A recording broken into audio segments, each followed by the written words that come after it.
अस्सलाम वालेकुम dear students. आज का हमारा टॉपिक है relation between angular and linear velocity. We will start from consider a rigid body rotating about z axis with an angular velocity omega. For example, I am drawing the pic.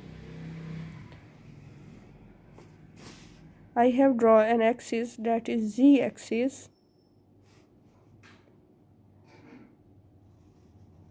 This is a rigid body that is rotating about z axis.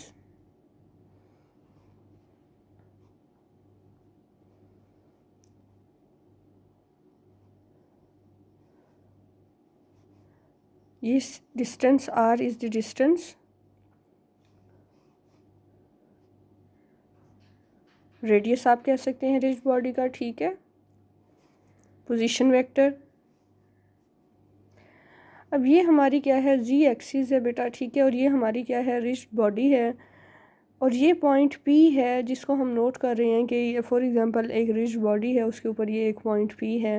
और ये ridge body जो है जी axis के along इस तरह से counter clockwise जो है वो रोटेट कर रही है, ठीक है। काउंटर क्लॉकवाइज हमारे पास रोटेट कर रही है। अब इसमें जस्ट आपको ये कह रहा है कि काउंटर क्लॉकवाइज रोटेट करते हुए इसकी वेलोसिटी जो है वो ओमेगा है। और ये जी एक्सिस आपकी फ़िक्स एक्सिस है, जिसकी वजह से इसकी वेलोसिटी की डायरेक्शन जो है वो चेंज नहीं होगी। मतलब अगर आपने इसे काउंटर क्लॉकवाइज मूव करवाया है तो ये कॉन्टीन्यूसली जो है काउंटर क्लॉकवाइज ही मूव करवाएगी। अब हमने इसी को बॉडी की मोशन को जो है, रोटेशन को जो है, हमने कोऑर्डिनेट सिस्टम में अपने ड्रा करना है। कोऑर्डिनेट सिस्टम में हम कैसे ड्रा करेंगे कि फॉर एग्जांपल हमारे पास ये एक्स एक्सिस है, ये हमारे पास जो है वाई एक्सिस है, और ये हमारे पास क्या है, जी एक्सिस है। क्योंकि हम जी एक्सिस को यहीं पे ले रहे हैं, ठीक है। हमने यहाँ पे इसकी एंगुलर वेलोसिटी को शो करवाना है, जो कि क्या है, सर्कुलर है। तो यहाँ पे हम क्या ड्रा कर देंगे, एक सर्कल ड्रा कर देंगे कि जो बॉडी रिज बॉडी जो है वो सर्कुलर पाथ को फॉलो कर रही है, इसलिए हमने एक सर्कल को यहाँ पे ड्रा कर दिया, ठीक है। अब हमने इस पॉइंट पी की मोशन को भी यहाँ पे सर्कल पे ड्रा करना है। फॉर एग्जांपल हम कंसीडर करते हैं कि बॉडी जो है पहले पॉइंट P1 पे थी, ठीक है। P1 से सेंटर से इसका जो फासला है या रेडियस है या पोजीशन वेक्टर है, आप उसे आर से रिप्रेजेंट करेंगी कि जब बॉडी P1 पे थी, कुछ टाइम, कौन सा टाइम वो होगा, डेल टी टाइम के डेल टी टाइम गुजरने के बाद बॉडी जो है P1 से किसके पास पहुंच गई है, P2 पॉइंट तक पहुंच गई है। अब इसका जो पोजीशन वेक्टर है सेंटर से, वो क्या है, वो भी आर है, ठीक है, जो कि रेडियस के बराबर होता है, ठीक है।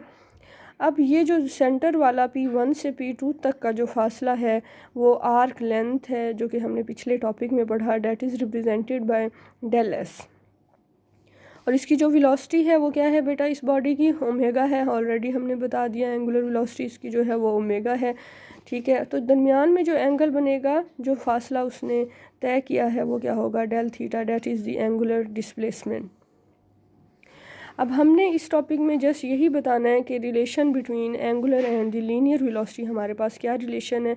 ये एक शॉर्ट क्वेश्चन है, ये तो इसकी इमेजेस हैं। आप जस्ट ये वाली पिक्चर भी बना देंगे, आपके टॉपिक को ये कवर करती है, इसको भी बनाने की ज़रूरत नहीं है। आप जस्ट ये वाली तस्वीर बनाएं, ठीक है। और थ्योरी भी ज़्यादा ना लिखें, आप सिर्फ ये जो स्टार्ट वाली लाइन है, consider a rigid body rotating about z axis with an angular velocity omega, just आप ये लिखें। उसके बाद आप लिखें suppose point P moves through a distance P1 to P2 that is equal to del S, ठीक है। बस ये लिखें और उसके बाद अपनी मैथमेटिकल जो कैलकुलेशन है सिर्फ वही करें। ज़्यादा लंबा चौड़ा टॉपिक करने की ज़रूरत नहीं है, क्योंकि ये एक शॉर्ट क्वेश्चन है। तो वो कहता है कि एज़ वी नो डैट कि डेल थीटा एंगुलर डिस्प्लेसमेंट जो हमारा होता है वो किसके बराबर होता है, del theta is equal to del s over r, इसके बराबर होता है। एंगुलर डिस्प्लेसमेंट बराबर होता है आर्क लेंथ ओवर रेडियाई जो हमारा है। This implies that we know that del s is equal to क्या हो जाएगा हमारे पास, आर डेल थीटा। इसको इक्वेशन 1 का नाम दे दें। फिर आप कहेंगे dividing equation 1 by del T.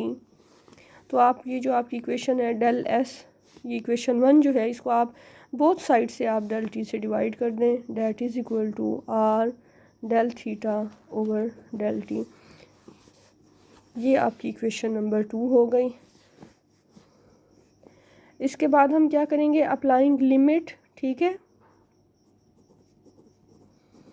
Applying limit del t approaches to 0 on both sides of equation 2। ये जो आपकी इक्वेशन 2 है इस पर लिमिट अप्लाई कर दें। तो लिमिट आप कैसे अप्लाई करेंगे, limit del t approaches to 0 del s over del t that is equal to limit del t approaches to 0 r del theta over del t।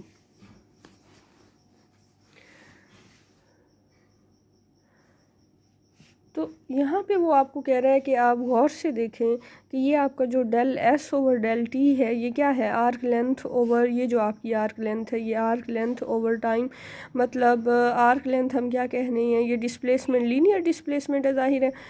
तो लीनियर डिस्प्लेसमेंट ओवर टाइम आपके पास क्या होता है, velocity. तो limit del T approaches to 0 del, समझे del D over del T है ये आपके पास, ये किसके बराबर होता है, लीनियर वेलोसिटी v के बराबर, that is equal to r, और लिमिट इसको थोड़ा सा हम रीअरेंज करेंगे, ठीक है, limit del T approaches to 0 del theta over del T, तो v is equal to r, और ये हमारे पास किसके बराबर है, limit del theta over del T.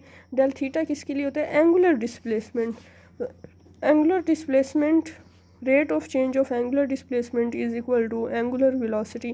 तो v is equal to are, omega हमारे पास आंसर आया है जो कि क्या है, ये लीनियर वेलोसिटी है आपकी, और ये आपकी क्या है, एंगुलर वेलोसिटी है। तो हमने प्रूफ कर दिया relation between linear velocity and angular velocity, ठीक है। इसके बाद आपके पास नेक्स्ट जो शॉर्ट क्वेश्चन है वो आपके पास जो है वो है drive the relation between linear and the angular acceleration. Same इसी पैटर्न पे आप सारी अपनी कैलकुलेशन करेंगे। ये एंगुलर वेलोसिटी की, ये भी शॉर्ट क्वेश्चन है आपके पास, ठीक है। अब आप क्या लिखेंगी, S is equal V is equal to are omega, इसी इक्वेशन को आप दोबारा लिखेंगी, V is equal to are del omega. इसको आप क्या करेंगी, टाइम से, क्योंकि आपने एक्सेलरेशन को फाइंड आउट करना है, तो एक्सेलरेशन को फाइंड आउट करने के लिए आपको क्या करना पड़ेगा, इस इक्वेशन के नीचे डेल टी से आपको डिवाइड करना पड़ेगा, जैसे उसने किया del we over del t is equal to are del omega over del t. क्यों, क्योंकि एक्सेलरेशन होता है rate of change of velocity.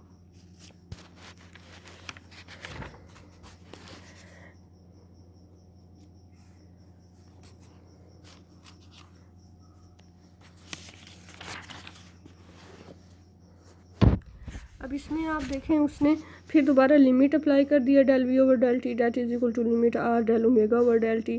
तो limit del T del we over del T, ये आपको क्या नज़र आ रहा है, ये लीनियर वेलोसिटी है, तो आपके पास लीनियर एक्सेलरेशन यहाँ आ जाएगा। ये आपकी क्या है, एंगुलर वेलोसिटी है, तो आपके पास यहाँ एंगुलर एक्सेलरेशन आ जाएगा, rate of change of angular acceleration. तो आपके पास एक और इक्वेशन आ गई कि लीनियर एक्सेलरेशन और एंगुलर एक्सेलरेशन का आपस का क्या रिलेशन है, ठीक है। ये भी आपका शॉर्ट क्वेश्चन हुआ।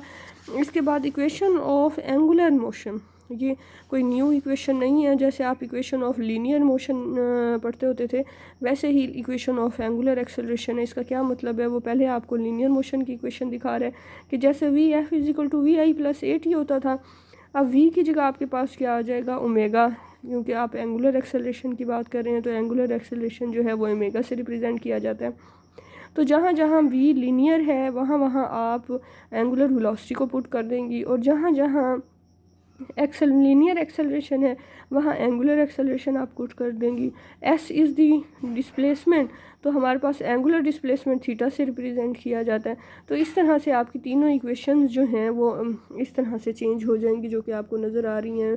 Omega F is equal to omega I plus alpha T, theta is equal to omega I T plus half A T alpha T square two alpha theta is equal to omega square F minus omega square I.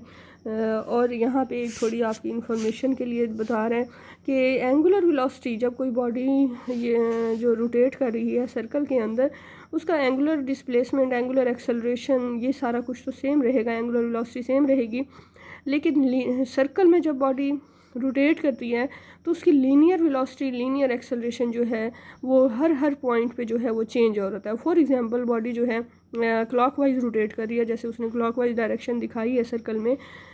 Linear velocity आप circle में कैसे बताते हैं? Tangent draw करके। ये जो circle है ये किसको दिखा रहा है? एंगुलर वेलोसिटी को दिखा रहा है कि बॉडी जो है सर्कुलर पाथ फॉलो कर रही है, इसलिए उसकी एंगुलर वेलोसिटी ओमेगा होगी। लेकिन सर्कल के ऊपर अगर आपने डायरेक्शन बतानी है या लीनियर वेलोसिटी बतानी है तो आपको टेंजेंट टू द सर्कल खींचना पड़ेगा, जो कि आपने ड्रा करें हर पॉइंट पे टेंजेंट।